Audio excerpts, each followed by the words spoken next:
semuanya baik. Nah, sebelum pembelajaran ada baiknya kita berdoa dulu, sekali nanti disiapkan oleh ketua kelas. Kepada ketua kelas, coba disiapkan dulu nak. Kita berdoa dulu.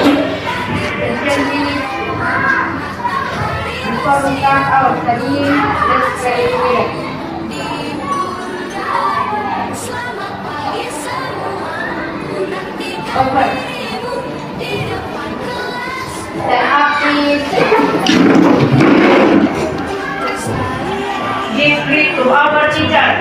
Good morning, ma'am. Good morning, student. How are you today? I'm fine, ma'am. Thank you. And ma'am? I'm fine. Thank you. Sit down, please. Yes, ma'am.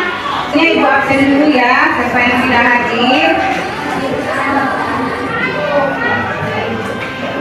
Adelia, ya, Revaldo, Noval, Evaldi. Oke, berarti hadir semua ya nak ya. Silakan bangkit berdiri.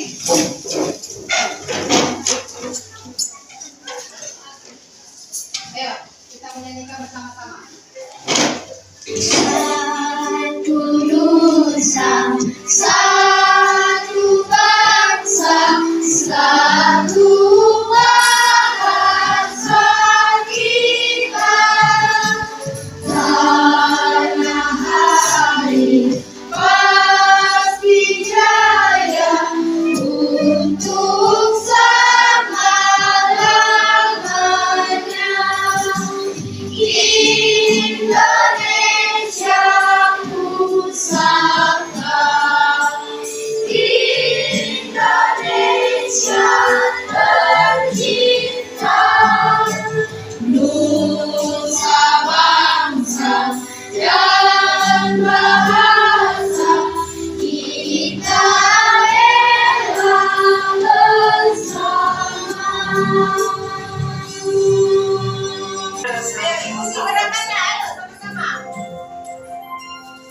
Tangan ke atas menggapai bintang, tangan ke samping burung yang terbang, tangan ke depan ikan berenang, tunjukkan kami siap berdoa. Tangan diputar, gulung-gulung tangan digulung, bulan melihat di pagar bunda. Kanan, kiri, atas, bawah, kita berdoa.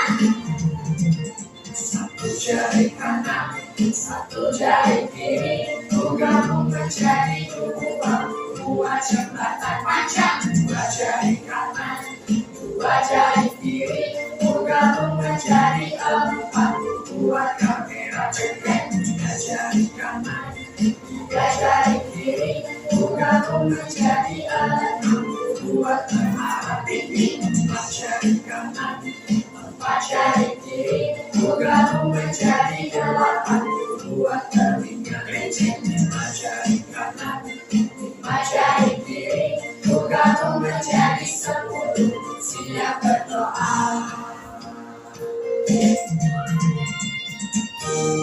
Ayah muda dan sahabat guru kreatif Indonesia, selamat belajar ya. Oke, tepuk tangan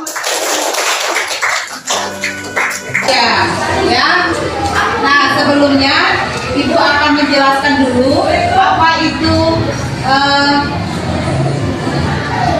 kesepakatan kelas kita dulu ya. Gimana supaya saat pembelajaran kondisi belajar kita kondusif.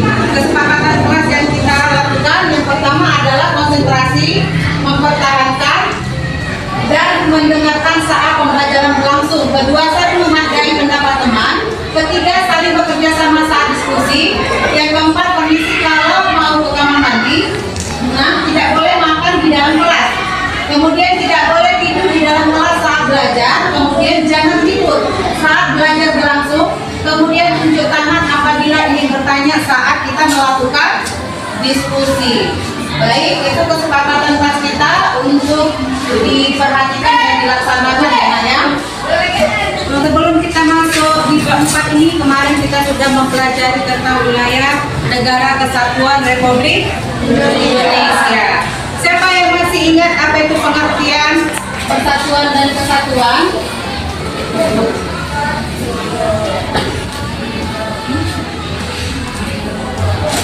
Ayo, siapa yang tahu? Oke, silakan Aldi, berdiri.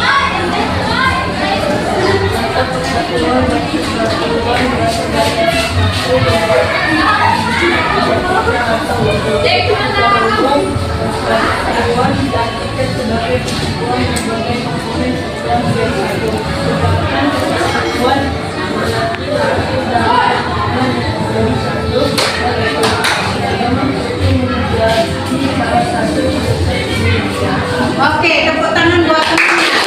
Ya, pasti ingat ya apa itu persatuan dan kesatuan, yaitu utuh dan tidak terpecah belah. Baik, yang kedua, sebutkan contoh-contoh perilaku persatuan dan kesatuan yang ada di sekitar kalian. Siapa yang bisa? Oke, Noval, silakan berdiri nak, kuat suaranya nak. Contoh-contoh perilaku persatuan dan kesatuan. 1. Saling menghormati dan menghargai antara satu dengan lainnya sebagai sesama teman. 2. Menerima dan menghargai pendapat teman. 3. Tidak membeda-bedakan dalam memperlakukan teman yang satu dengan lainnya. 4. Menjaga kerukunan di lingkungan sekitar. 5. Berperilaku sopan dan santun kepada semua warga di sekolah, baik bapak, ibu guru dan teman-teman di sekolah, keluarga dan masyarakat yang ada di lingkungan sekitar. 6. Mendahulukan kepentingan bersama di atas kepentingan pribadi. 7. Menaati peraturan yang tertentu di sekolah. 8. Menggunakan bahasa Indonesia yang baik dan benar. 9. Menjaga nama baik sekolah dengan cara meraih prestasi dan tidak melakukan perbuatan seperti tawuran di luar lingkungan sekolah. Iya, bagus, tepuk tangan banyak sekali ya. Dalam materi kita hari ini, ya. Kalau kita lihat dari aspek pengetahuan, yang pertama melalui kegiatan menonton video, peserta didik mampu menganalisis dengan baik konflik keberagaman yang terjadi di Indonesia. Kedua, melalui membaca berita, peserta didik mampu menjelaskan dengan baik penyebab terjadinya konflik SARA yang ada di Indonesia. Melalui kerja kelompok, peserta didik mampu mengaplikasikan dengan baik perilaku toleransi terhadap keberagaman melalui tindakan-tindakan sederhana. Nah, kalau untuk aspek keterampilan, 1, dengan penerapan model pembelajaran proyek berselimut, peserta didik mampu membuat produk infografis kebinekaan Indonesia. Dengan penerapan model pembelajaran proyek berselimut, peserta didik mampu mempresentasikan secara kelompok kolaboratif hasil diskusi produk infografis kebinekaan Indonesia di depan guru dan teman dengan baik dan cermat, ya.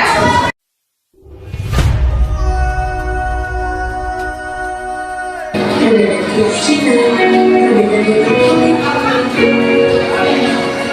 sebesar kita tidak hidup beriman, di mana mayoritas besar kita minoritas dalam rasa saling mengenal. Namun dengan diri sendiri, namun berusaha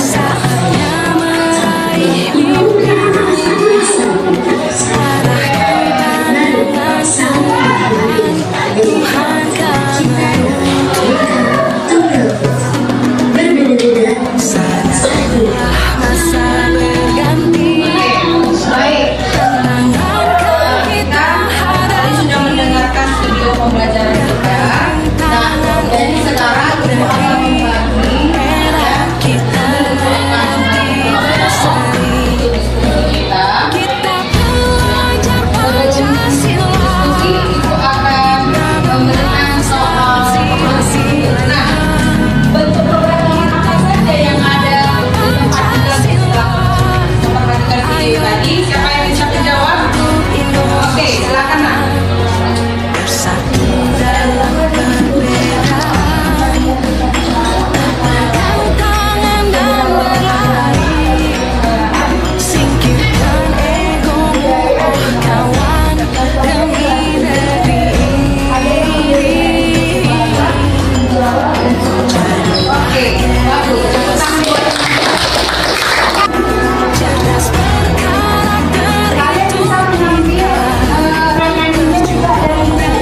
Baik, tanya penjelasan.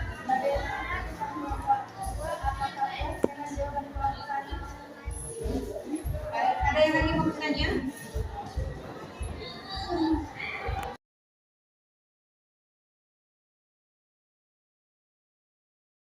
Semuanya bagus, cuman ada yang lebih bagus lagi ya. Dari 3 tampilan tadi, yang Ibu lihat bagus adalah kelompok 3. Tepuk tangan buat kelompok 3.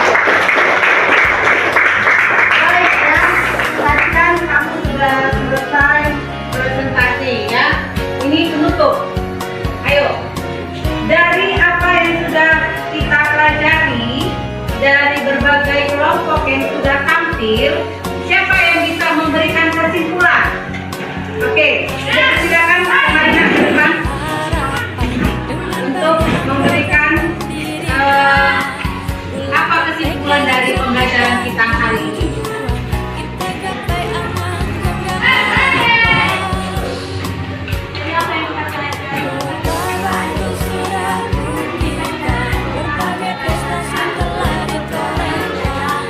Oleh karenanya tak perlu kita ragukan, kasih sukses bersama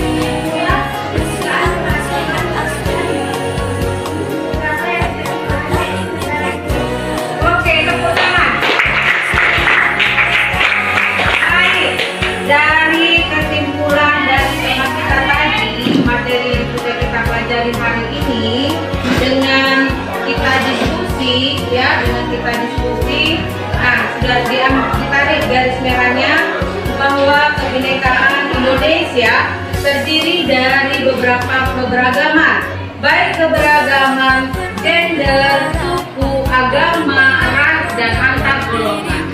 Di mana perbedaan itu semua adalah untuk menjalin persatuan dan kesatuan. Bukan berarti berbeda-beda kita jadi pecah, tapi dengan perbedaan itu kita bisa menyatu, ya, sesuai dengan semboyan kita, yaitu Bhinneka Tunggal Ika, yang artinya iya. Kalau kita lihat sebuah pelangi, pelangi itu indah tak kalau cuma satu warna? Kalau dia dua warna,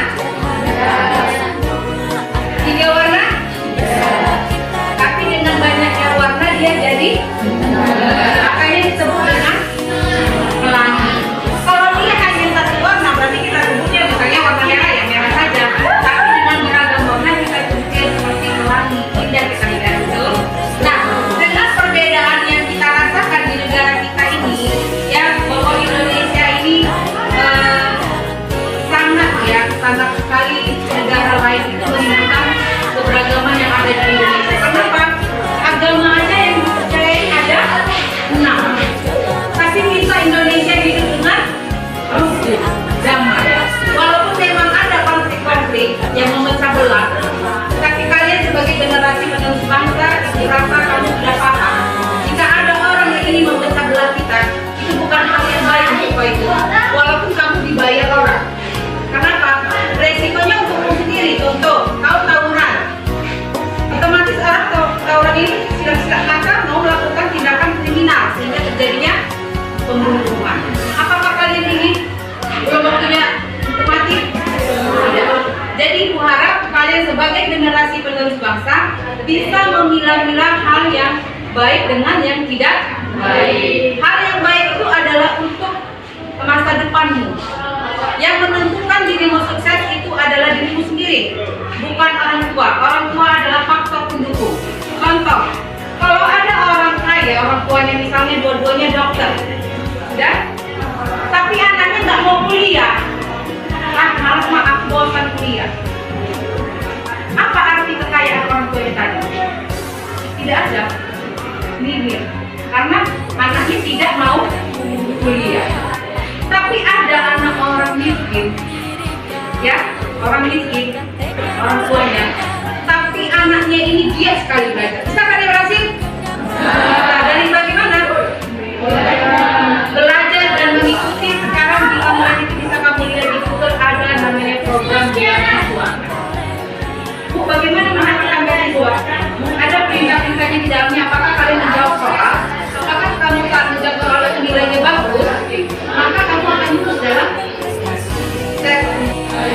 Maka kesimpulan dari materi kita, walaupun di kelas kita ini ada beragam jenis suku, agama, ibu harap tidak ada saling membeda-bedakan atau mengelompokkan.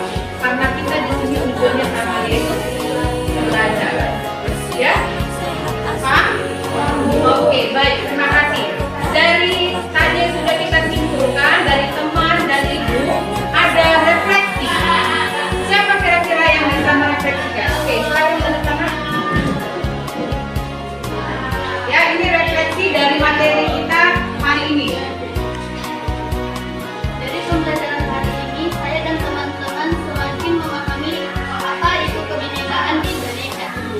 Dari keberagaman suku, agama, dan budaya, sehingga dapat menambah wawasan dan pengetahuan bagi kami. Dan hal yang paling berkesan pada hari ini adalah kami dapat belajar